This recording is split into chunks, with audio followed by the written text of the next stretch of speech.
Is that Right. that beating Yes. heart? I see it. Awesome. Okay. Well, hello, Scout. Hello, Thank hello, you. tip tap. Helena, and which do you prefer today? Oh, either or, really. Yeah, whatever you feel comfortable with.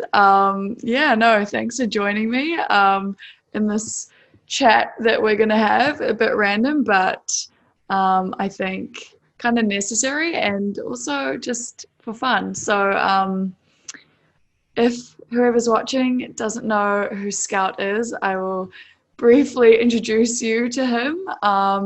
So Scout is of Scout and Frodo, you know, one of the most well-known trail angels to have graced the Pacific Crest Trail, having hosted hikers since 2006. So over 14 years now, hosting over 40 hikers a night at your home, opening up your whole world to us, as well as being, and I quote from Nat Geo, arguably the dean of America's long distance trails, as well as, and now an author of your new book, Journeys North, and a president of the Board of Trails Advocacy Group. Yeah, big CV, and I'm sure, and I know so much more, but I guess that's what most people will know you from. Well, I like very much that we're talking with each other in some opposites. For one, I'm here in North America, and you're in the antipodes in New Zealand. So for me, today is Monday, and for you, you're ahead of me. It's already Tuesday. Uh, Mm-hmm. I just had a birthday 69, and I won't ask what your age is, but we're a little bit on the opposite sides there too. And I largely stick to the written word, and you have these wonderful, dear, and popular visual on YouTube and your documentary. And so I think we're also going to go back and forth on some questions we have for each other today. Yeah, exactly. And I guess that is why we're here. Yeah, and I'm super excited to talk to I guess like a fellow storyteller. Um, I guess we'll jump in, eh? Mhm. Yeah, so I guess I'm curious. When you're telling a story, what drives you? Gosh, something very deep, because I've always enjoyed telling stories. I used to be a Boy Scout Scoutmaster, and we would go on a 50-mile backpack, and we do 8-mile days. I think we were hot stuff. But I would spend in my head a decent part of the day. I'd have a really cool short story, something with a twist, and I learned very quickly to read it wasn't compelling, but to tell it out of my mouth was. And I would spend, and I'd go over it in my head. I'd walk along the trail, probably for a couple, 3, 4 hours. And that night, if I had these teenage boys, if I had them, you could tell in the moment when you have them either right there captured out of your hand or not. And that's powerful. I've always liked telling stories. And Mm, so to be able to do so on a written page and to have people say that move me, this is what I feel in response to it, or to know that they laughed or cried is just, it strikes somewhere deep in me. And, mm. and you too, I watch your videos, and um, obviously they take a lot of time. And I think you originally went to you have a college degree in um, in at least obliquely related to that. Yeah. So what Mm. drives you to spend all this time telling these stories? Yeah, I think it was interesting because I guess yeah, I did a degree kind of in that direction, but wasn't super direct towards this genre, I guess. But I think when I think back to kind of my drive for telling stories, it's kind of like that desire to provide insight into, I guess, like another person's perspective. Kind of, I guess, like a renewed sense of perception, and that kind of desire to create connection. I think also I come back to uh, I think we often tell stories or tell the stories that we wish we heard when we were younger.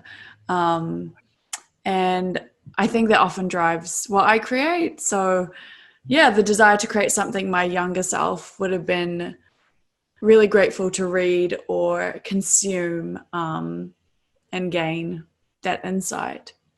Oh, that's very dear. Yeah, no, thanks. Yeah, so I think, yeah, it's interesting because I guess we both, yeah, have that innate passion. And I guess for you, what do you think was your first published story, and how did it happen? How did you feel about putting something out there in the world for the first time? Uh, well, I'm sure I'm going back to before you were born. It's a, 1979, my first year of law school, and I Mm. had a plum job. I was a judge's law clerk. Sit in the courtroom all day. There'd be trials going on. I would play nursemaid to the jury. The judge would, I would be I'd be his sounding board afterwards. And one day we happened to have a newsman in the jury, and the jury actually, we held the jury over late, and they delivered the verdict 9 o'clock that night. And when they did, um, as they're doing it, and the foreman is reading it out, I can tell they've made a critical error. And I'm sitting there, and apparently my face showed it. And we had to send them back. It's now 9 o'clock. We had to send them back with further instruction. And they got it. And they came back even later that night to do it. But the guy wrote an article in the paper about it. And the article began with, um, when I saw the bailiff, that's what it's called. When I saw the bailiff's face drop, I knew we were in trouble. Yeah. And that was cool.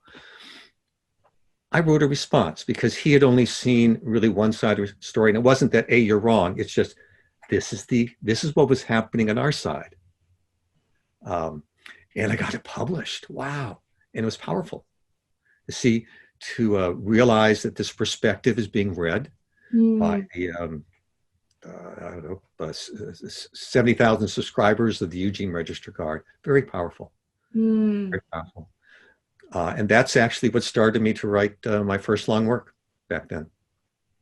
Oh.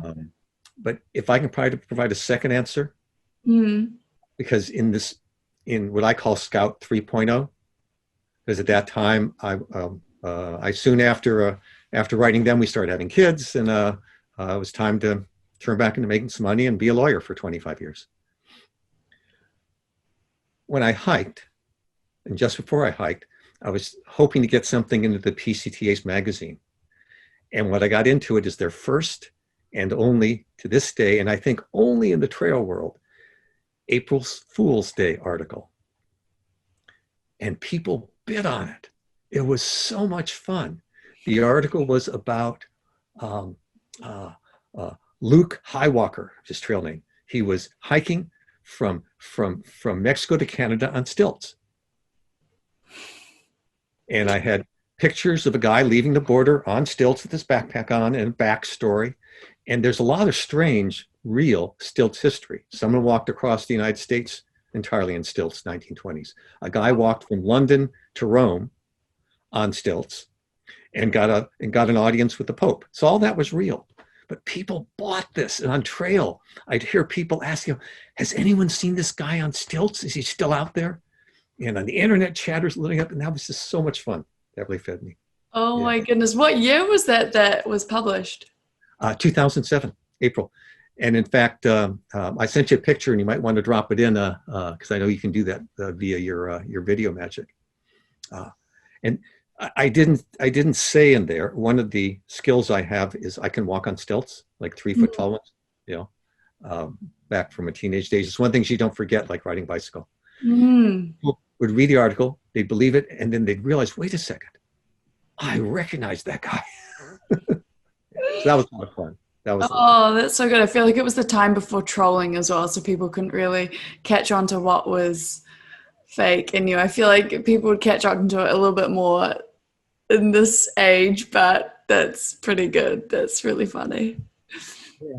So, Tip Tap, how about you? You're first. First published, or I would probably go back to university. It was end of 2015. End of 2015, we were given the opportunity to either direct or produce a short film or a documentary or a short documentary.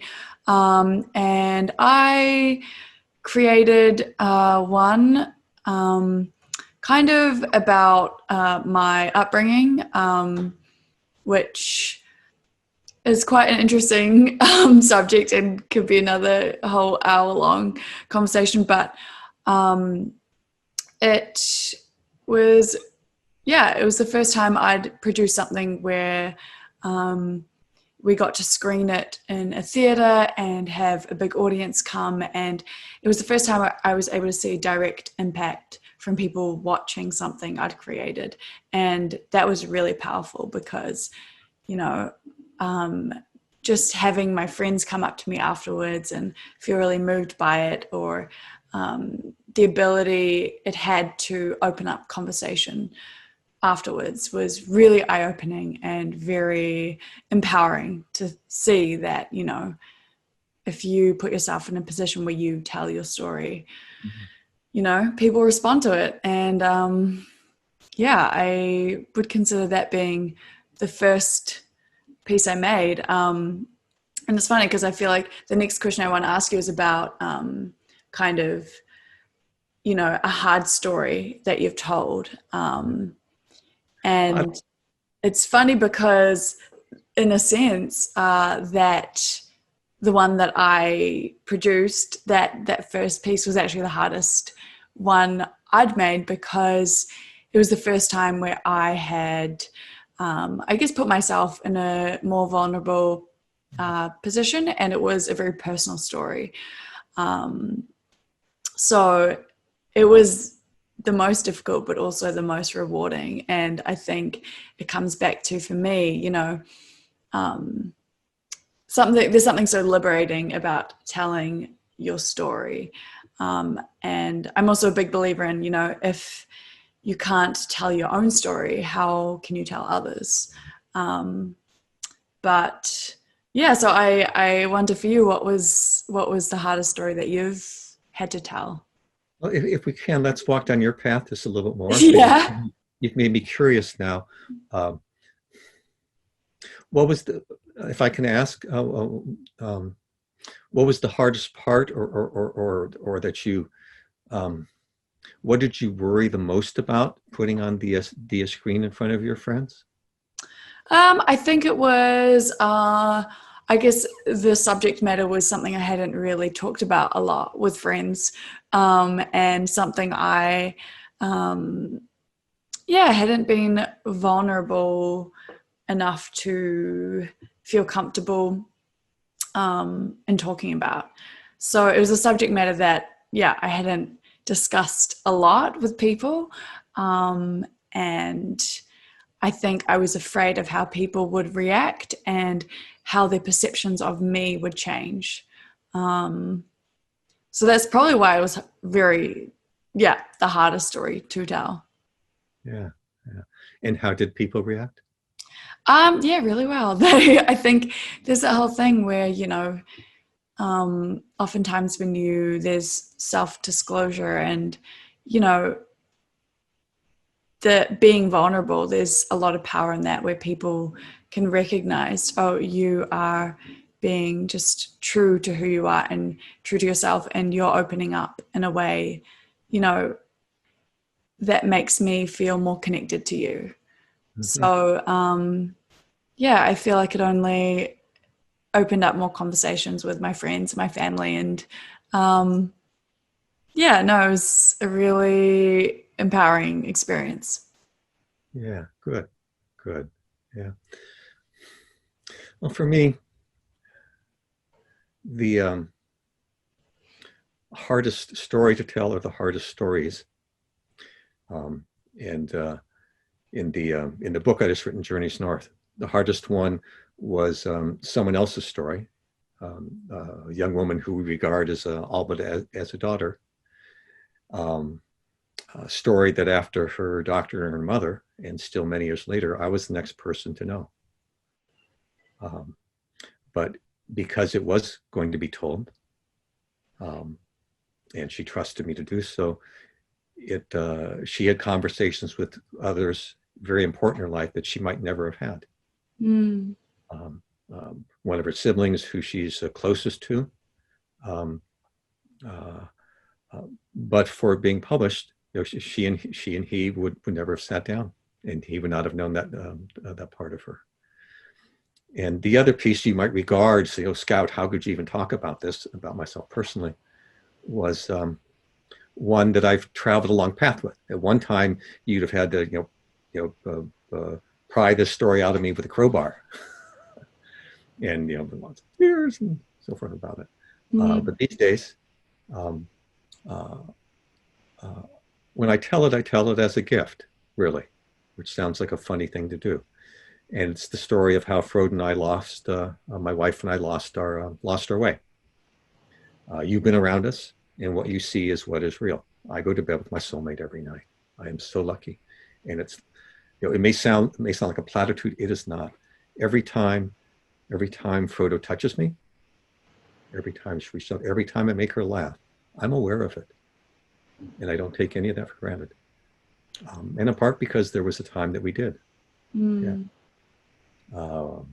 And so, actually, for 3 years, early on, the 10th year of our marriage, we separated, and it wasn't pretty at all. We had lots of reasons to be angry with each other. I had the 2 older kids, the older being 6 and 3, and she had our youngest. Yeah, and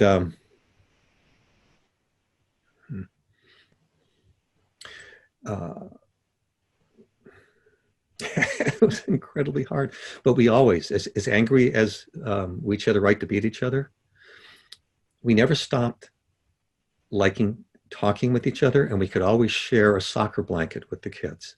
Mm. Yeah. I guess,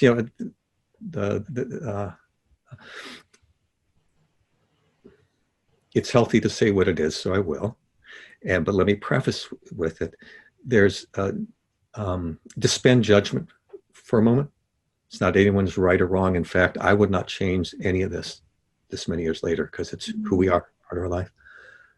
But one night after we just put our kids to bed, the woman I love sits me down and tells me that she's had an affair, that our youngest that we just put to bed is not mine, and that she's leaving.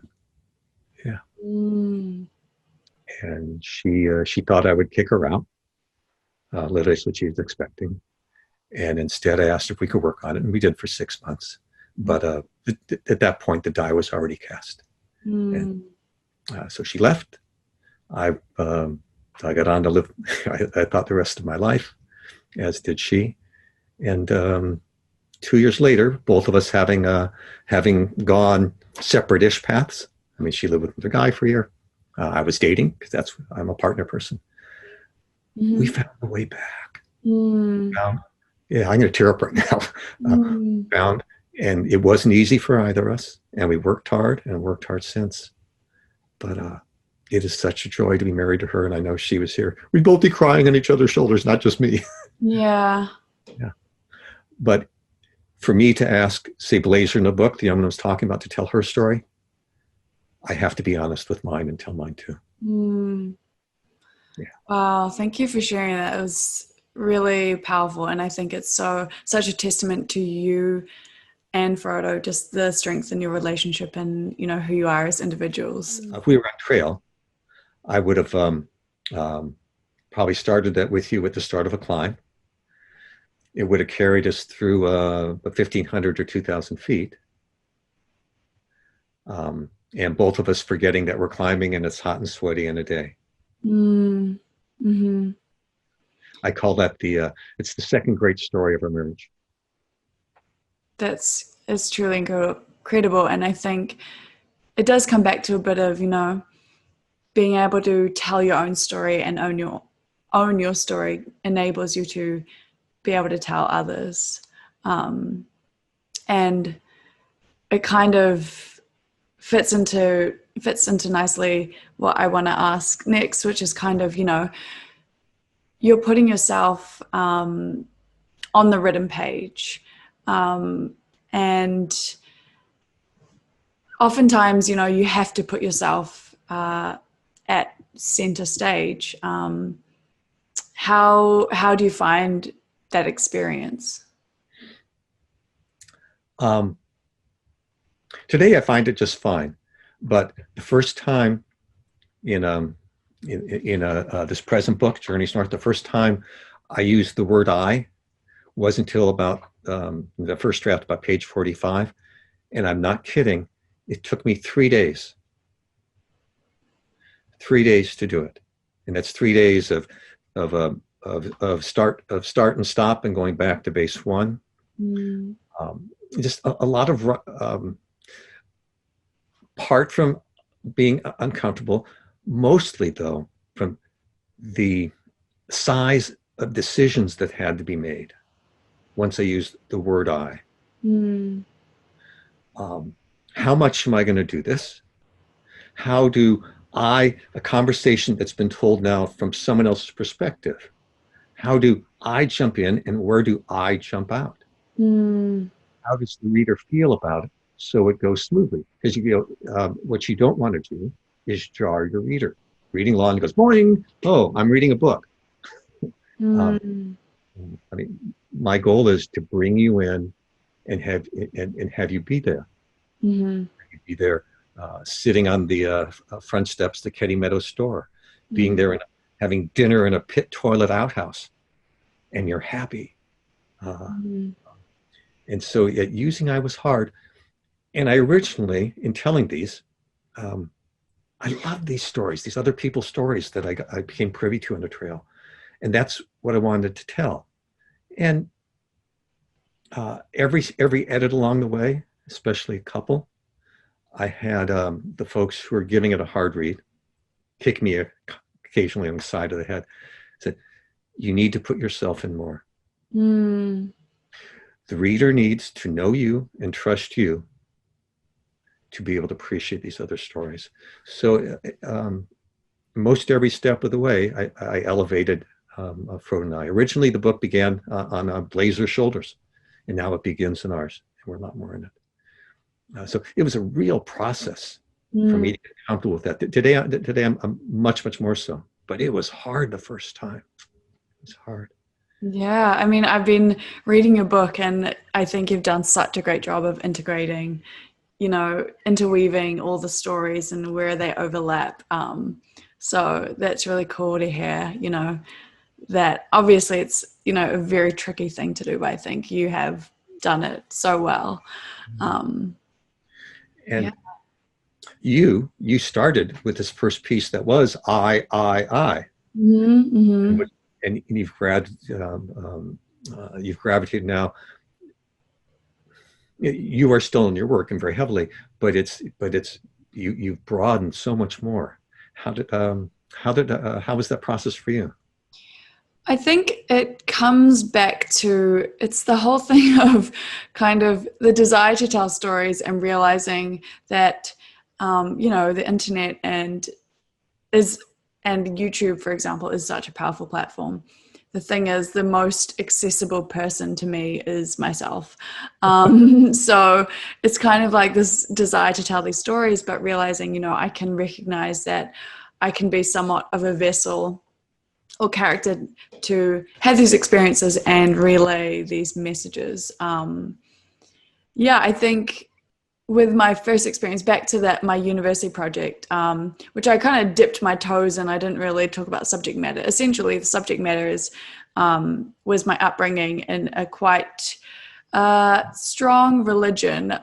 You would also classify it as a cult. And the word cult is very loaded, very easily sensationalized. And this one in particular is pretty easy to sensationalize, and because it is very different from what you would normally see. I don't know if you've heard of the Moonies or the Unification Church. Oh yeah, very much so. Yeah, so essentially Oh, that's yeah. kind of how I was raised. My Sun, what's this? some young Sun? moon, yes, yeah. So my parents were, matched in a wedding ceremony. They were pointed at, put together in the New Yorker hotel in Manhattan. Didn't share a language. Mother could only speak Japanese. Dad could only speak English. I was going to say Kiwi, but English.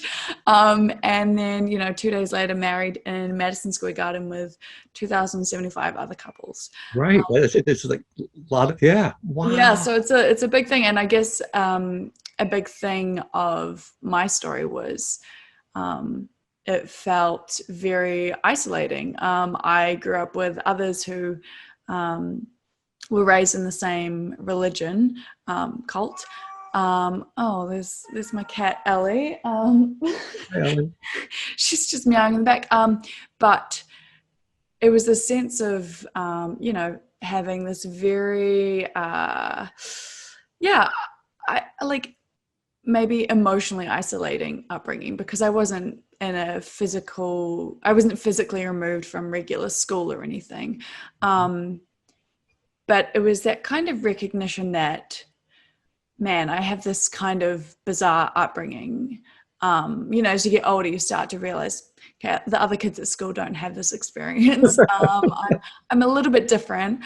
And then thinking more, I think, realizing, if this is my story, there must be so many other people who have these stories that, we haven't heard about. And I think as I've gotten older, I've realized that even though my experience is quite unique, the feelings and emotions I've gone through are not at all. They're very universal. People who are raised to believe something that their parents are, telling them this is the way to live.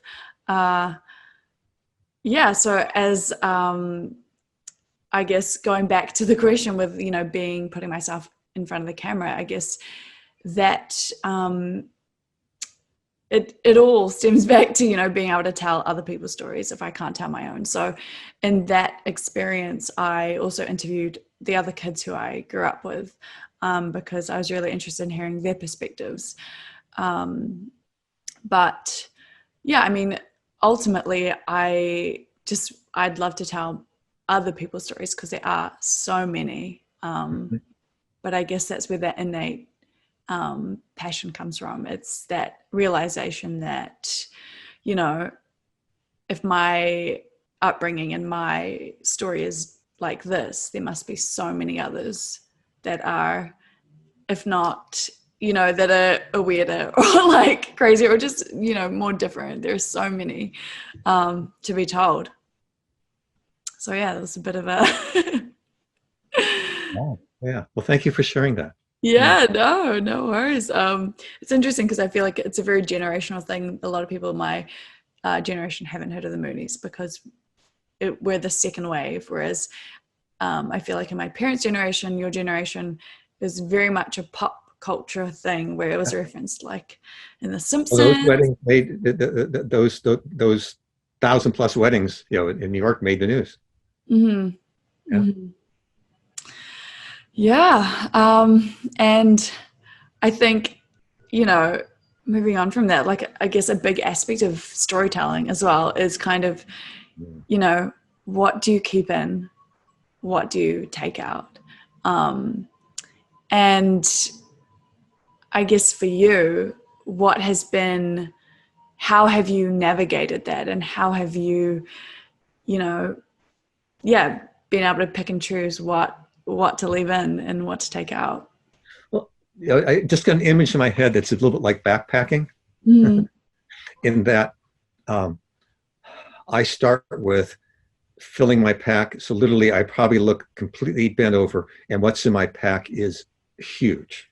mm, And if I'm successful, I end up with what I usually go out in the trail in. That is a 10-pound base weight, and mm, and they all mesh and work with each other. mm, But I've said before, and it's not glib. This is really true. Um, I usually start a piece having 50 to 100 times the amount of material I can actually put into it. mm, That's whether it's a short piece or a long piece like this book. And it's in making those incredibly hard choices that I have hope in producing something worthy. Yeah. Mm. The things in the book, Journeys North, the things, especially toward the end. So, of the other real prominent trail angels of the trail, there's the Andersons and the Softleys, and a bit the Dinsmores. I ended up facing a choice between having to leave the Andersons in or leave the Softleys in. Mm. That was hard. I love these people. Yeah, it's a tough one. It's a tough one. And largely, the decision I made was my people went through and had things happen at the Softleys. And so the Andersons are barely mentioned. I had to cut that. Mm. On the trail, I saved a guy's life. And I had a 3,000-word chapter to that effect. And as we got again toward the end, moving story, well written, but the story goes and then it goes sideways and then comes back. Mm. And it took more than one person to tell me that. Mm. But yeah. Yeah, I think it's kind of difficult because you feel personally attached to these, moments, and you think they're powerful for your personal story, but, does it serve the greater narrative? And that's hard because you kind of have to detach from such a personal story, and how can you, because it's part of you. And the other way it's hard, I'm sure you know this, is how much time did you just spend, you on this amount of footage and me on this paragraph or on these two sentences with this metaphor that I've grown to love now. And, to pair it and cut off something that you've spent and invested such incredible time with, or you, along the way, it's been pared back and pared back and pared back. And now you need to pull it off whole cloth. Incredibly. Mm-hmm, exactly. And I definitely resonate with that, trying to choose those moments, and it comes back to the same thing, right? What serves the story more. And for me, like, I took out a part in my PCT series in the Sierra section, and I'm always asked, like, what happened? I felt like it was important to note it, but in that instance, it was actually a little bit different because I felt like I hadn't truly processed it. And I feel like to be able to relay a story, you need to internally figure out, how can I present this in a way that maybe isn't unfair to the people involved, and in that kind of way. I still don't know how I will tell that story, but I will tell it one day. But yeah, very, very similar vein. I'll look forward to seeing it. It sounds like also it's something that needs some time to pass for you to be able to approach it. I think so too. Cool. I want to ask you, where do you want to be in 10 years? Well, actually, if I can backtrack a moment. Oh, really? Yeah. I was hoping to be able to share something that was cut. Oh, yes, please do. Yeah. And this was actually cut earlier, Sean. And I'll tell you, you probably have some examples that you look to. There's something when I have to pare something away in a piece, I take solace in that there's a book called Catch-22. Have you heard of it? All right, Pulitzer Prize winner. And he writes that when he submitted it to the publisher, it's already been bought. He's now turning the manuscript. So he's already pared back a lot, and it's been edited a lot. But that Pulitzer Prize winner, from the time he turned it in, polished, a full quarter of it was cut to what we actually read. Yeah. So if that can happen to Catch-22, I shouldn't feel as bad. Yeah. And this particular piece, there are actually two other stories like it. And so this was a parallel. And there too, it had, which ones made the sense. I have a strong interest in trail history. and moving stories that happened beforehand and preserving them. We forget them so quickly. And so they are in print, and people will remember these people who walked the trail and were important for us. So if I can, Jane and Flicka Rodman made it to Southern California's rugged San Gabriel Mountains. But they were southbounders. They started at Canada, not Mexico, and instead of 360 miles, they'd already covered 6 times the distance. They'd hiked 2,300 miles. The couples were members of a rare PCT sect, PCT southbounders. The Rodmans' first PCT site was the Canadian border 5-pillar monument. On July 6, 1995, they started in Manning Park, Canada, and put the North Star to their back, heading off for Mexico. That day in the San Gabriels, the Rodmans were road walking. They were skirting the north edge of the San Gabriels along Highway 138. They were near high desert Llano, an unincorporated town so small that its elevation was triple its population. After 2,000 miles of zealously sticking to PCT, Jane and Flicka's a guy, Jane and Flicka were doing something so unlike them. They were taking an off-trail shortcut. They were hurrying to catch 2 southbounders in front of them, and what they really wanted was to finish and be home by Christmas. It was deep into November. Jane and Flicka were a storybook couple. They were both 30, and even with Flicka's full trail beard, they might be brother and sister, but the two were husband and wife. Hair, beard, and full brows were all cut from the same swatch of the color palette. Both had easy smiles, round chins, and cheeks with no harsh planes. Even in a full backpack, Jane would nudge close to Flicka for a photo, her shoulder nestling into his chest. They were high school sweethearts. In Brookline High, outside of Boston, many thought as did Jane's mom. They were meant for each other. But college pulled them apart. Graduating in 1983, Flicka went to the University of Massachusetts, and Jane went to Sarah Lawrence. Jane's mother still hoped, wouldn't it be nice if they met when they were older? And just as in a storybook, the two did meet again. It was 1991, and this time Jane and Flicka fell in love. Flicka had a dream. He wanted to be a country doctor, and he got into the University of Massachusetts Medical School. Yet with all that, he and Jane squeezed in another dream. In 1993, they thru-hiked the Appalachian Trail. At the hike's end on top of Mount Katahdin in Maine, after walking together 2,180 miles, Flicka proposed. They were married that December. It wasn't trivial for Flicka to get a medical school leave of absence, but to hike the PCT he did. Afterward, he would return to complete his final year.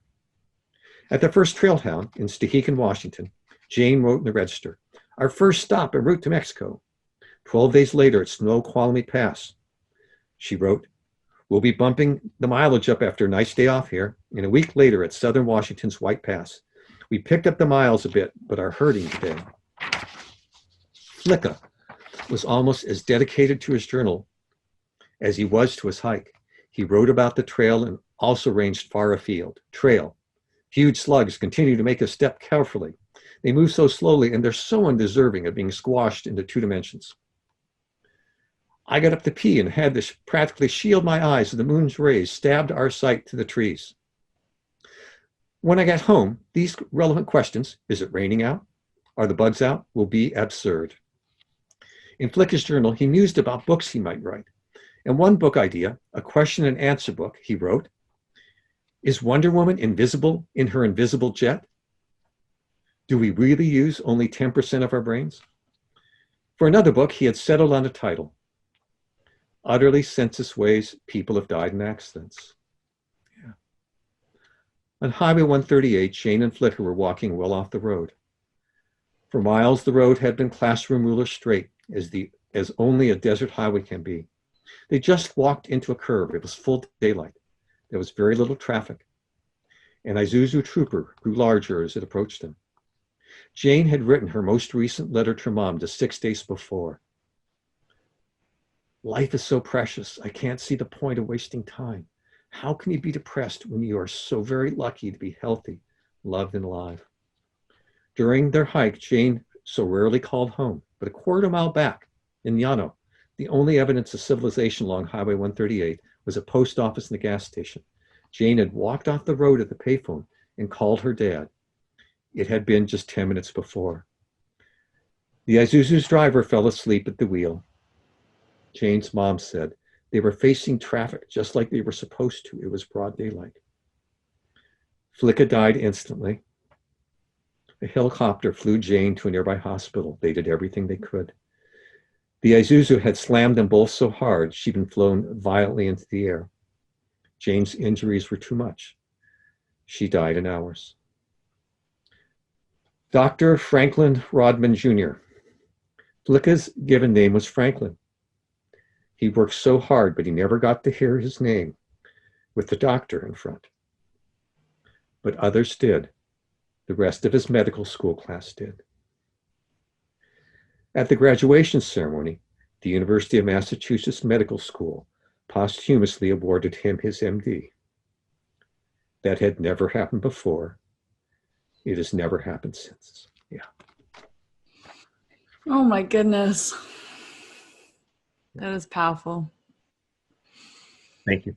Let me read that. Sure. Wow. That would have been one of the hardest ones to cut out, I'm sure. Yeah, it was. And I will write it somewhere else. I'll get it published because their story should be told. Yeah. What an incredible story and heartbreaking as well. But yeah, thank you for sharing that and for reading it and letting me hear that story.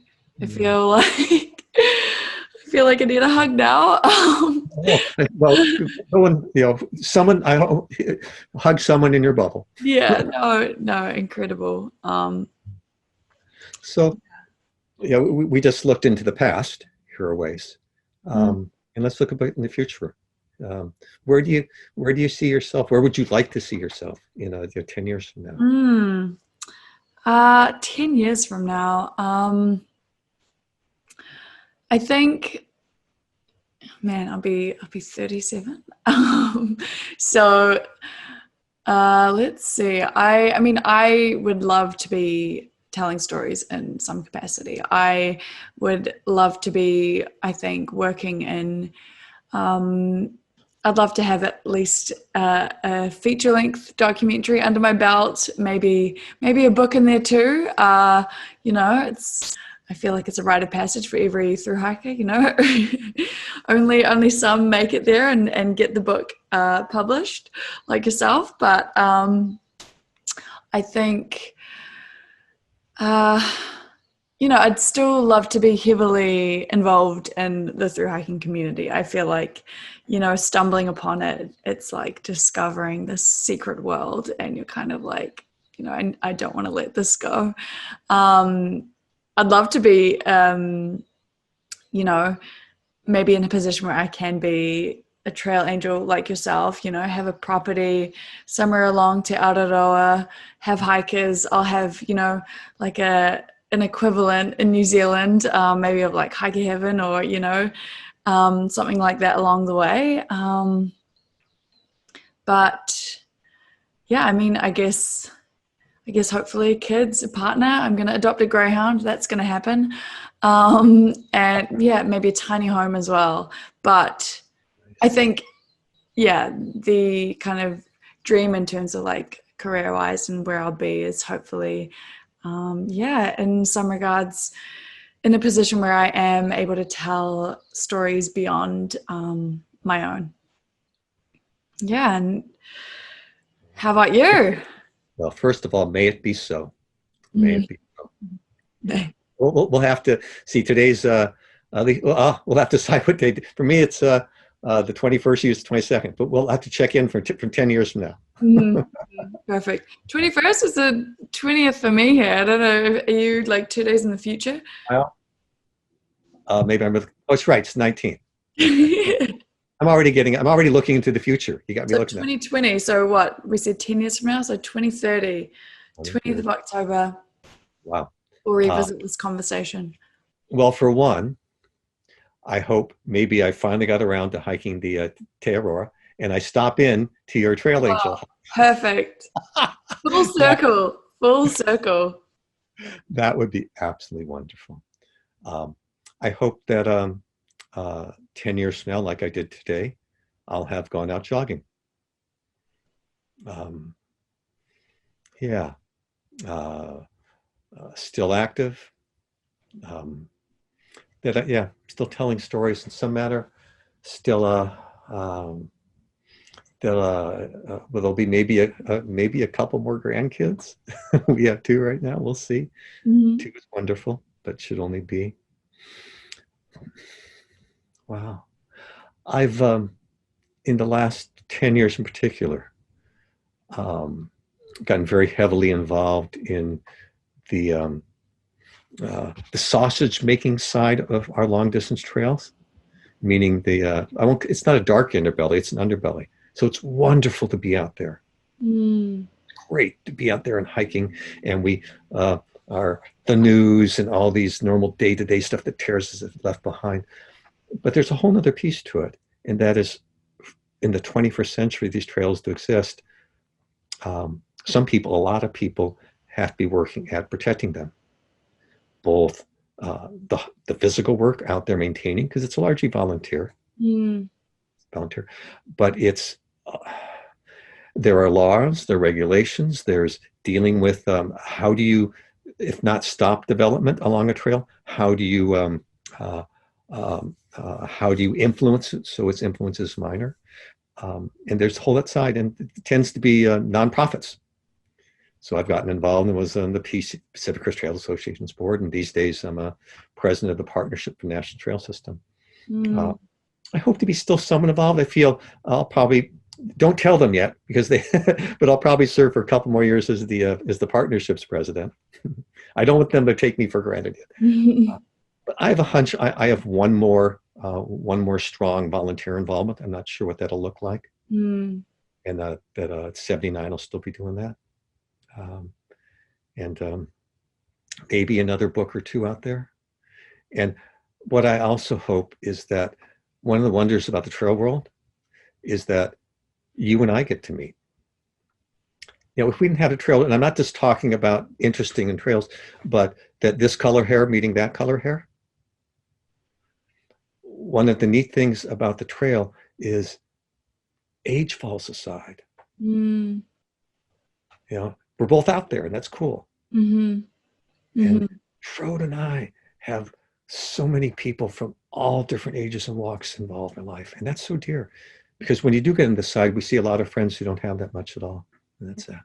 Yeah, I think that is a really, really cool point because oftentimes it's easy to be, in a bubble of people like-minded, not just like-minded, but, similar age, similar life stage. I think it's so powerful to have that intergenerational communication, with people younger and older than yourself. So, no, I think that's a really, really cool aspect. Yeah, no, that's awesome. That's, yeah, really cool. I feel like we can kind of wrap it up in a little way. And, as a storyteller, getting your stories out there, for anyone who is kind of watching or listening, what for you are, three things someone could do if they wanted to support you? Yeah, I write to be read. I want to share these stories, and not just within trail community. I wrote for, as I like to say, and there's nothing derogatory about this, but I like that. So Joe and Josephine couch potato. Uh, Whether it's my book or others, will pick it up and be moved, and we'll enter into this other world. So if I had three wishes right now, it was my birthday 2 days ago, so I get just if you haven't already, please give a Journeys North a chance. Get your hands on it. Please read it. If you enjoy it, please talk it up. And it's the modern world today, and things such as posting an Amazon review, um, saying something on social media goes a long, long way. Yeah, amplify it. So those are my three wishes if I had them. And I'd very much like to turn the tables and ask you, Mm. watching them, and what today, those who enjoyed this and enjoy your videos, what three things could they do to say, well, we want to support Tip Tap? Mm. I think right now it's kind of, I guess, building a platform, but for people following me on YouTube or Instagram, that's incredible. That to me is just a lot, having someone say like, I'm subscribing to you because I want to see what you create I'm a is. subscriber. Yeah. No, that's incredible. And those who are in a position can support me on like platforms like Patreon. I think something that I'm kind of excited about is I'm looking to create I'm in the stages of editing a course to kind of help people in the art of crafting an unscripted story through video. So if people are keen on kind of learning more about that, maybe like interested in emulating the approach I take, getting amongst that would be cool. But I think, just in itself, having people, follow you and say, I want to see what you create is incredible. Wonderful. Cool. Well, thank you so much, Scout. Barney, Scout, Mann. I'm just going to keep calling you Scout, I think, for the rest of my life. But thank you so much for, talking and sharing. It's been really cool chatting to you and, just sharing this. This has been very dear to Deb. Thank you very much.